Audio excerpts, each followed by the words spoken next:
Alright, viewers and subscribers, this video has been a long time coming because it took me beating the game twice and nearly 100%ing it to get around to doing this.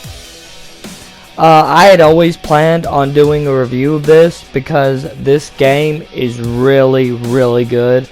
As you could see from the title, in my opinion, it is the best game ever.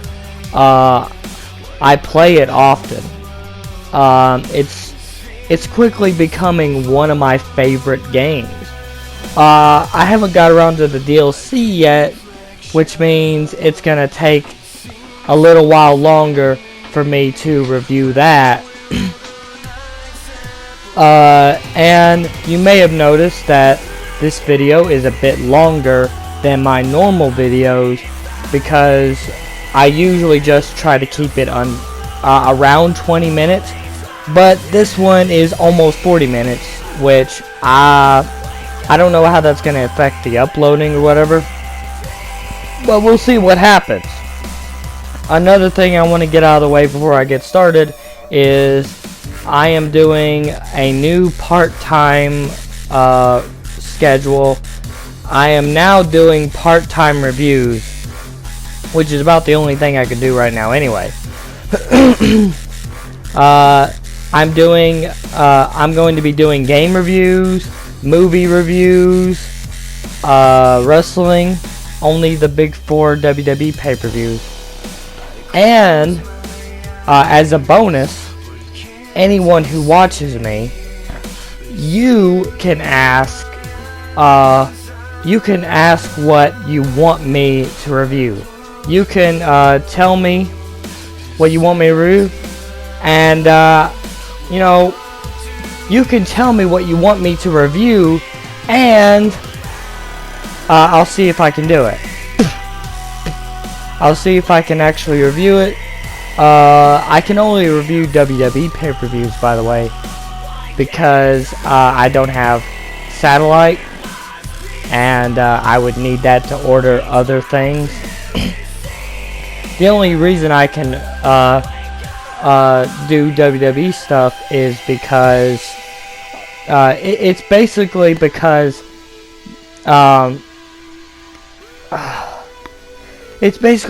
of the WWE Network, which I have. If it weren't for that, I wouldn't be able to do it. Sorry, I sort of lost my train of thought a little bit there. I'm okay now. But yeah, so that's pretty much what I have planned for the time being until I can get situated with new equipment and stuff. So now let's get to Spider-Man. So as you can see, I'm fighting the Kingpin. I put together footage of a few of my favorite boss battles. You'll see them after this. And what's cool about these battles is the cinematic feel that they have, because you'll have these like transitions, like Kingpin throwing Spider-Man through a wall and all that stuff, and it's really cool. And this game, for the first time, you actually feel like Spider-Man. For the first time. It's sort of like what the Arkham series has been for Batman. Now, this is gonna get into bias territory, but to me, Spider-Man has had way more quality games than Batman. Batman only started really getting good when the Arkham series came out. Sorry, I have a cough. But yeah, when the Arkham series came out, the Batman games really started getting praise. And a lot of people don't realize this, but Batman Begins was sort of a prototype for the Arkham series, because there are quite a few things in that game that later got used in the Arkham games. But yeah, this, you can do all kinds of stuff. You can do web moves, like you can web people up. You can launch them in the air, web them up, throw them down. You can do all kinds of stuff with that. I've come up with a few moves. You know, they're not in this, unfortunately. But I can. I'll probably put together a few things in the next video when I get around to it.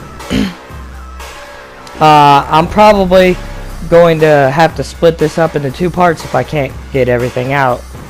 But yeah, the boss battles are really cool, and although they may seem identical because of the mechanics and everything, the transitions make them unique. The transitions into certain things, and the banter is really cool too. If you don't want to rush, you can just basically wait till they're done talking and then start attacking.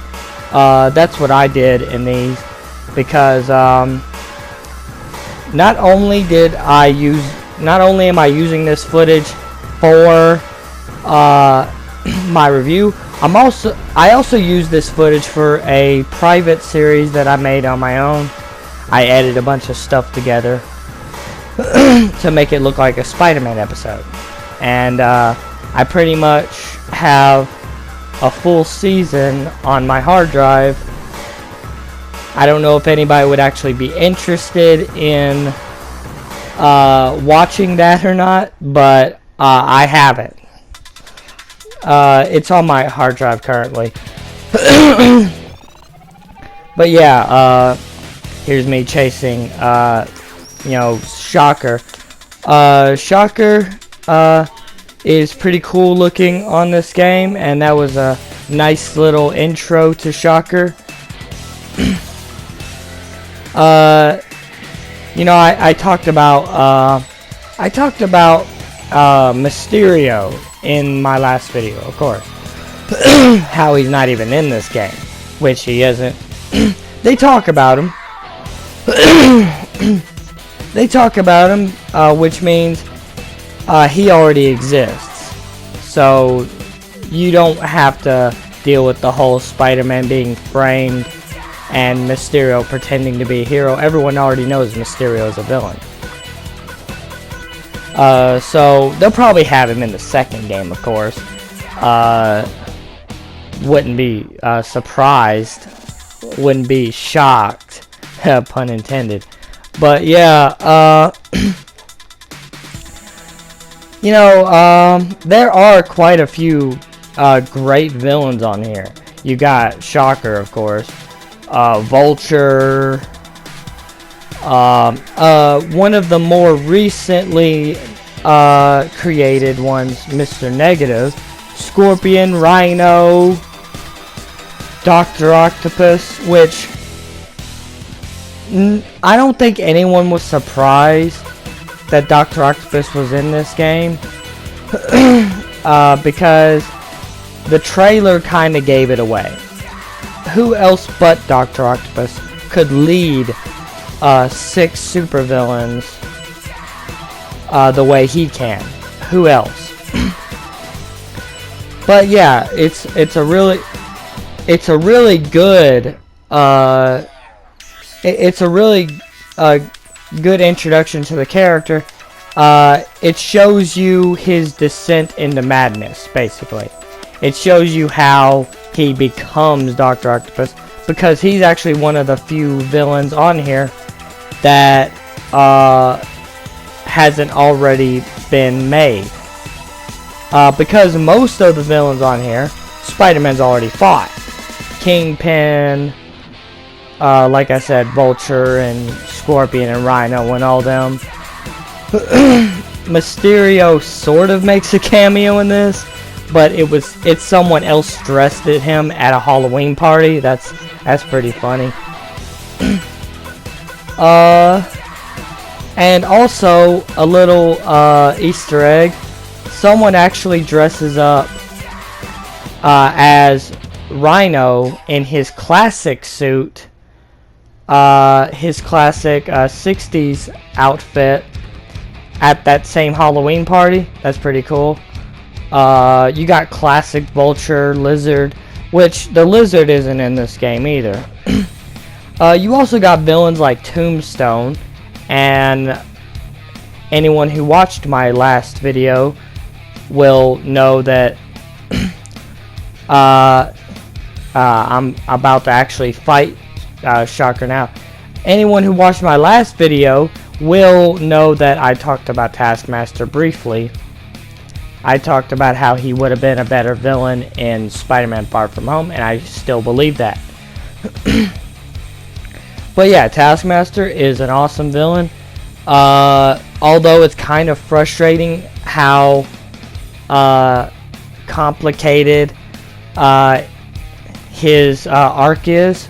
You have to really try waiting. You have to exercise patience with him, because halfway through the challenges he'll show up to face you. And the unique thing about him is it doesn't matter how many times you fail, you get to keep fighting him over and over and over. It doesn't matter. You fight him. You're supposed to only fight him twice, right? But if you just keep failing, you have to fight him multiple times.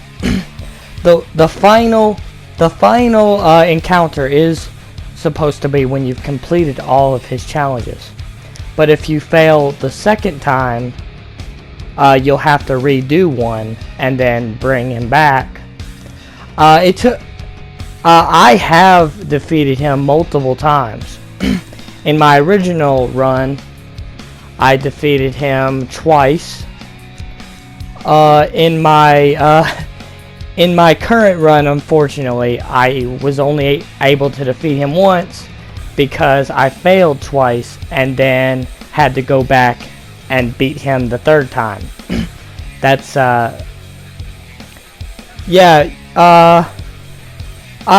one of my favorite things to do on here, of course, is to swing or jump and then hit people with objects. That's one of my favorite things to do. As you can see, that's what I'm doing. And not only do I do that, but with the villains, I like to do that and then swoop down and beat the crap out of them, basically. So, you know, the game is a slow build, basically. The game is a bit of a slow build because not only are you having to fight the Sinister Six, but there's a bunch of other stuff that comes before that. There's a bunch of other stuff like the boss battles. Now, Tombstone is a really good battle. Tombstone is an epic type battle because you have, like with most villains, you have to stun him to get him to you know, attack him. You have to stun him to attack him, and then not only that, but you have to actually weaken him to make him vulnerable, make it to where you can actually beat him. And it's a whole thing. I wish I had been able to fit his battle into this. There's a really cool moment that unfortunately I kind of botched, where he's supposed to throw you into a table during the transition, but because he prematurely broke the table before that transition, all that happened was he slammed me on the floor. But the table spot is real. I've actually shown that table spot in a previous video where I fought him. You know, I did a Spidey versus Tombstone video a while back, about a year or two ago, I think. I think it was last year. But yeah, it was pretty cool. I also wanted to show all these videos. I also wanted to show all these fights because these are the ones that I weren't able to get to. Well, Kingpin and Shocker, of course. But there are two more coming up. These two, this one right here and the next one, are a couple of the ones I wasn't able to get to in my original run. But since then, I've wanted to showcase how I did. There are some edited moments here. So yeah, bear with me on that. I had to make some cuts. I had to make some cuts so it would fit into my series. You know, no one wants to see themselves fail in their own episodes. But yeah, I think I did a decent job with the editing. There are some parts where you can tell, but there are other parts where it's hard to tell. But anyway, so the first half of the game is centered around Mr. Negative, who is angry at Mr. Osborn because of an accident that Osborn caused. Mr. Osborn, Norman Osborn, who, by the way, has his own descent into madness in this game, but it's more subtle than the others because we don't actually see how he deals with that. And there are a few surprises in this game, like how Harry Osborn is supposedly in Europe, but he really isn't. He's actually in a lab being studied because he's sick and Osborn is trying to cure him. And there's a funny little there's a cool little end credit scene. Sorry. There's a cool little end credit scene where Norman Osborn has his hand on the glass, and this symbiotic looking creature puts its hand in front of Norman, showing that, of course, it will be the Venom symbiote, which that's going to be really awesome because Venom was not really mentioned in this game except for that one time where, you know, there was a reference when Spider-Man is hunting down the fake Spider-Man, and the reference was I'm glad he's not a lethal protector, which is a bit of it's a reference to the Venom comics, which were titled Lethal Protector.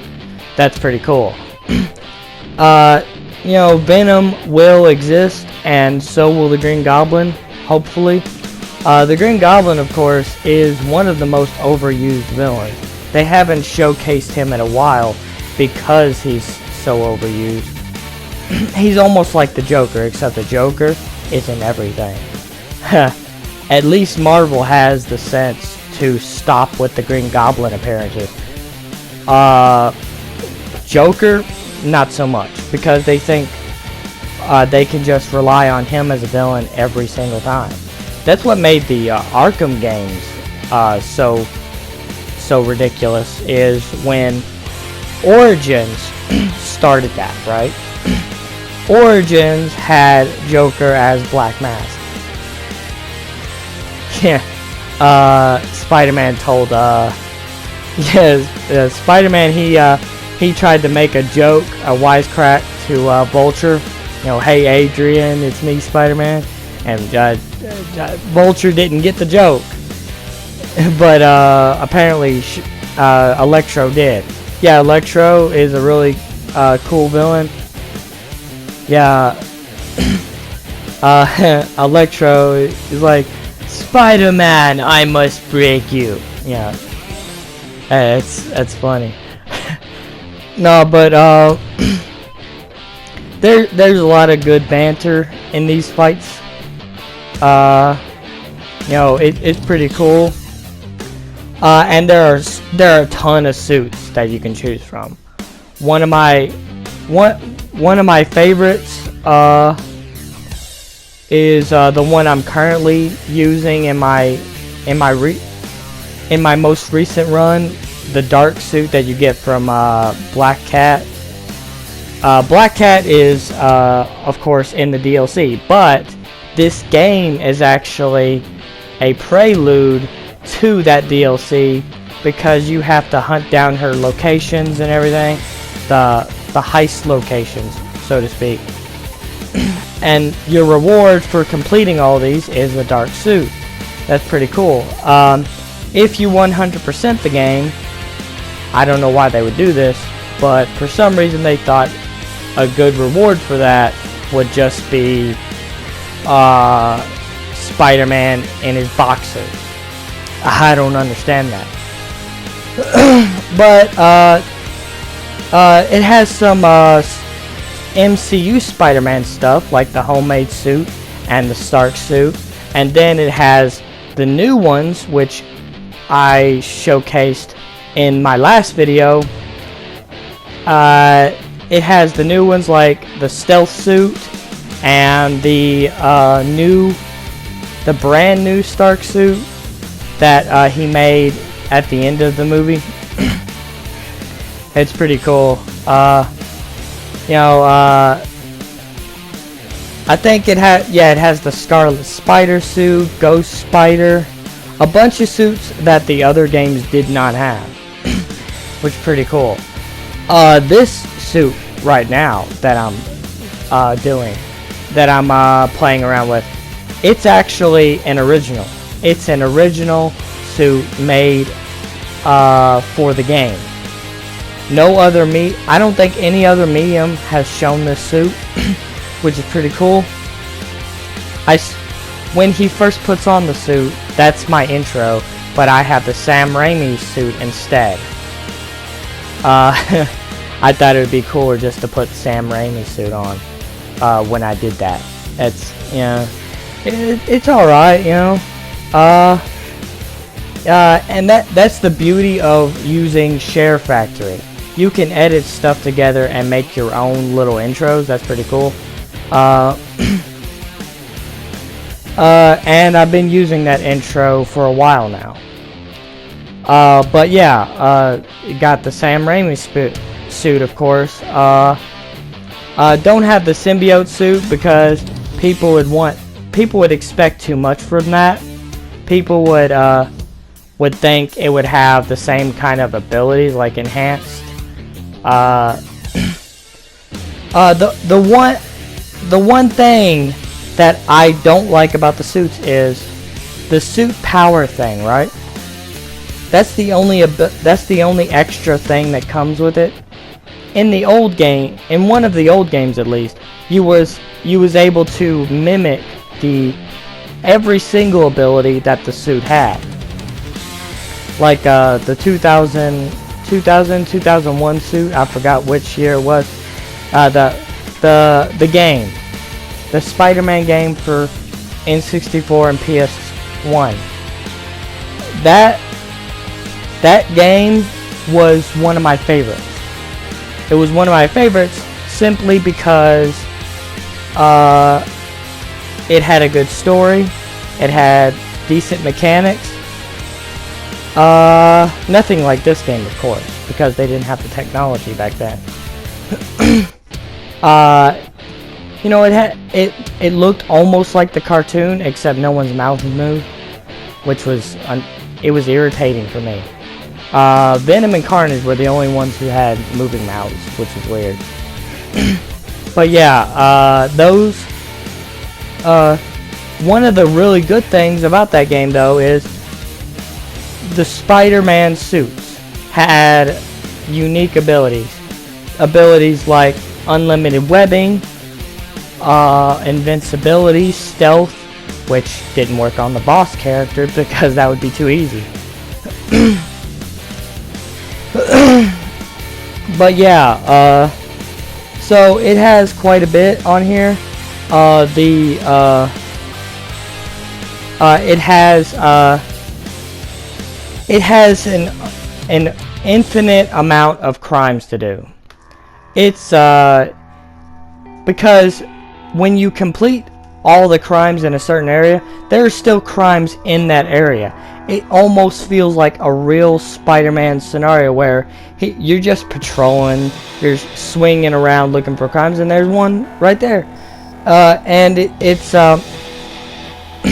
Batman sort of had something like that, where you would go beat up random bad guys, you know, Arkham Origins. But unlike Arkham Origins, this has a variety of different crimes, like high-speed chases, gunfights, breaking and entering, drug deals, all sorts of things.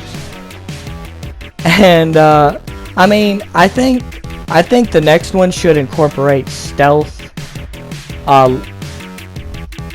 because I think that would be pretty cool just to have a random stealth crime take place.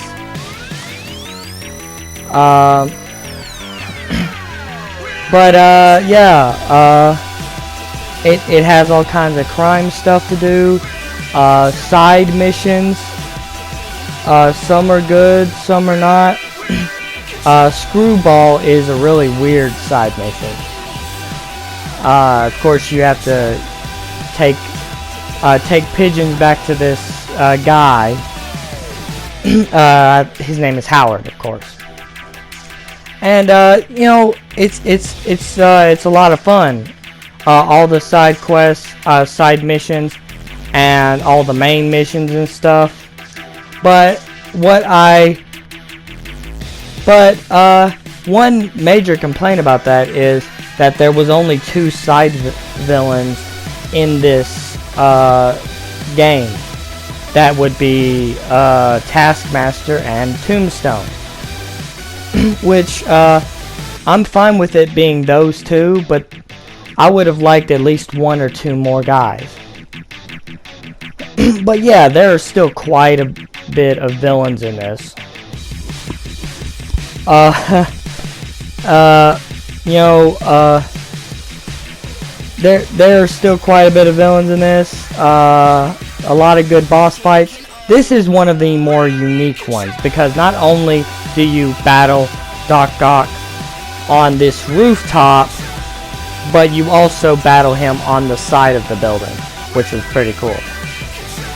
This was one of the more epic ones. And, of course, there are sneaking missions with Mary Jane and Miles Morales, who, in the DLC, is apparently being set up to be Spider-Man.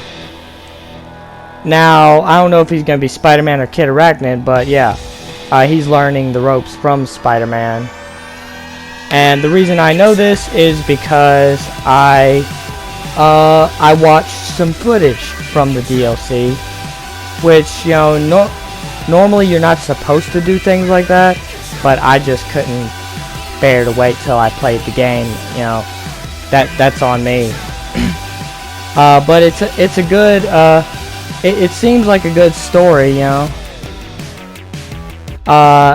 This is a cool moment right here. No other boss battle is quite like this. This is the most different of all the boss battles, of course. And then you got Taskmaster, who you have to predict what moves of yours that he will do. And you can't fight him close up. You have to back away every time, because he's tricky.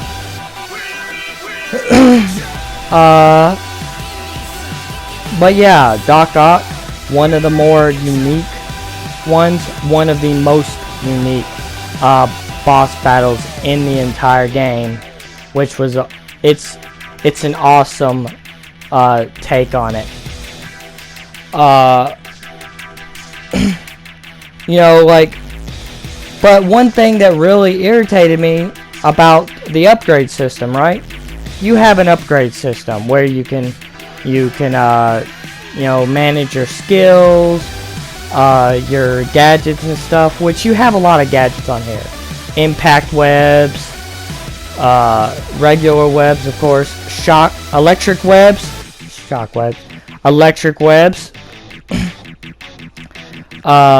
drones. You can send drones out to fight people. You can interact with the public on here. But about the gadgets, there's web bombs. That's pretty cool. Web traps. If you utilize these in the right way during a stealth mission, it really helps. Also, it helps during combat against the regular enemy, and sometimes against bosses, like super villains or whatever. But it's a really cool thing, you know. The one thing I have a problem with is they expect too much of you when you upgrade your gadgets. I've been trying to upgrade my standard webbing for quite a while, and for some reason it won't let me, because either I don't have enough backpacks, which I got them all. I'm pretty sure I did. I can't find any more. You know, I look everywhere on the map. There's none. It's I apparently have all 55 though. I checked. I guess I have to do every single crime. I have to complete every single crime, which it's 3 main thug types, 3 main henchman types. Oh, and there's a little side thing with Sable, which I don't like. I don't like Sable, and I don't like their boss, Silver Sable. She irritated me in this. But yeah, there's also a plot with this thing called Devil's Breath, where it makes everyone sick. And spoiler alert, Aunt May is killed by the Devil's Breath, which that's heartbreaking, because not only did he lose Uncle Ben, but now he's lost Aunt May, and he has to carry on without her. That's tough. Like, imagine Batman without Alfred, because he already lost his parents. Alfred is all he has left. But yeah, just picture that. But I mean, this is a really good game though, and there's so much to explore. You got landmarks, you can interact with certain objects, like you can actually interact with Uncle Ben's tombstone. I've done this. You can find people at the Feast Center, which is a homeless shelter. And during the story, you're also trying to. Spider-Man is also trying to make things work with Mary Jane, and he does at the end. And after that scene, there's a cool one with Miles showing Peter his powers, and Peter shows Miles his, which it's a really cool scene. And this game is one of my really, like, my top favorites. My top favorites. As a Spider-Man fan, this is everything I've always wanted in a Spider-Man game.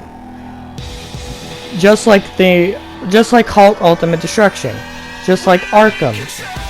Yeah, just like the Arkham series.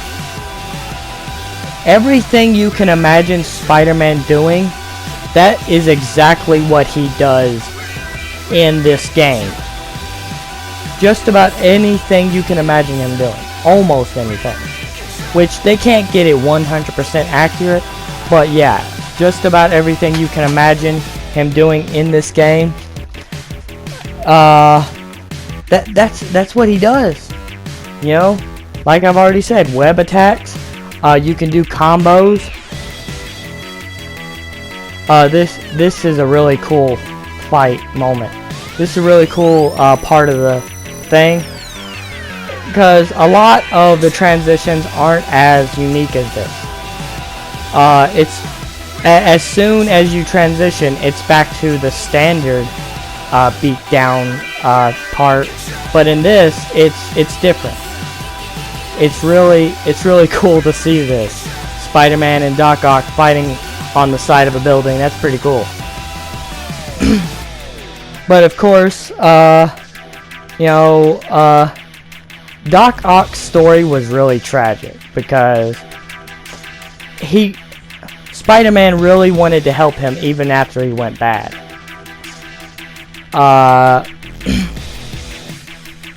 But he just couldn't do it. But it's a really cool moment, really cool fight, and it's arguably one of the best ones that I've seen, aside from fighting Boulder in God of War. That was a pretty cool fight. But I mean, I thought I'd be able to talk about more, but I think I covered pretty much everything. If I had forgotten something, I might do it in a second video. I don't know. But yeah, it's you know, anyone watching, stay tuned for my next videos, and also anyone who has questions about what I might do next. Anyone wants a movie reviewed, anyone wants a pay-per-view reviewed, anyone wants a game reviewed, I can do that. Just comment below and tell me what you want. But yeah, that's pretty much it for me.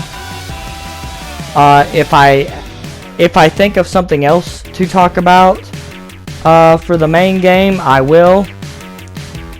I am Mike Wayne, aka Rebel180. Enjoy the rest of the video.